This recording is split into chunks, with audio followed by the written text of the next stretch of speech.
महाराष्ट्र के चुनाव में इस बार एक नई पार्टी उभरते हुए सामने आ रही है। उसका नाम है MIM। दरअसल ये पार्टी आंध्र प्रदेश की है और हैदराबाद से ताल्लुक रखती है, लेकिन उनके नेता ओवैसी आजकल महाराष्ट्र में कई जगहों पर प्रचार कर रहे हैं। उनका मानना है कि मुसलमान इलाकों में खास करके उनके उम्मीदवार उतरे हुए हैं और वहां पर वो कमाल दिखा सकते हैं। आमतौर पर ओवैसी विवादास्पद बयान देने के लिए जाने जाते हैं और इस बार कांग्रेस के वोट बैंक में काफी घुस चुके हैं।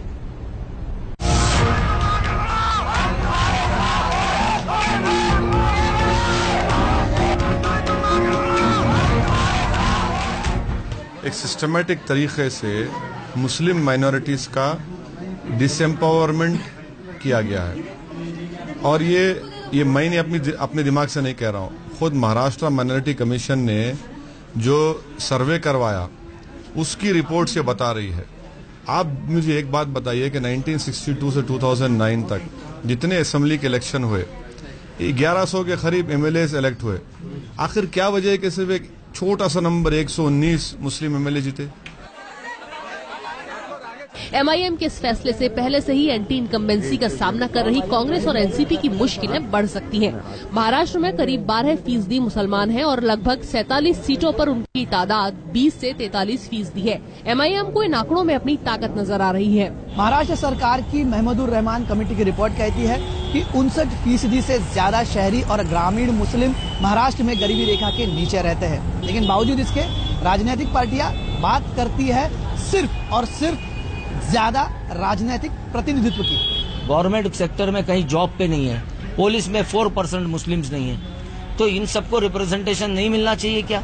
MIM मजबूत स्थानीय उम्मीदवारों के साथ मैदान में उतरी है। पहली बार ऐसा हो रहा है कि दलित, मुस्लिम्स और दूसरे सभी कम्युनिटी के लोग एक साथ मिलकर आए हैं शहर के डेवलपमेंट के लिए, और ऐसे बहुत सारे इश्यूज हैं जो मेन पॉलिटिकल पार्टीज इग्नोर करते आई हुई है। यही वजह है कि इतने सारे लोग अब हमारे साथ जुड़ रहे हैं। सोशल मीडिया की वजह से पहले से ही युवा ओवैसी के भाषणों के जरिए उन्हें जानते हैं।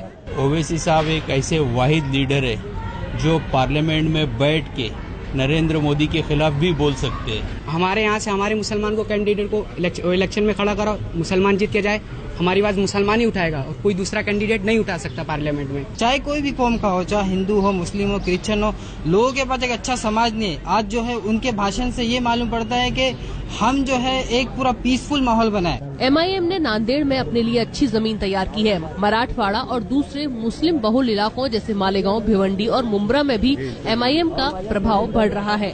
MIM की मौजूदगी में NCP को RSS की साजिश नजर आ रही है। उसी जगह पे उन्होंने फील्डिंग अपने कैंडिडेट्स फील्ड की है कि जहां पे वोट काट के शिवसेना जीत के आ सकती है।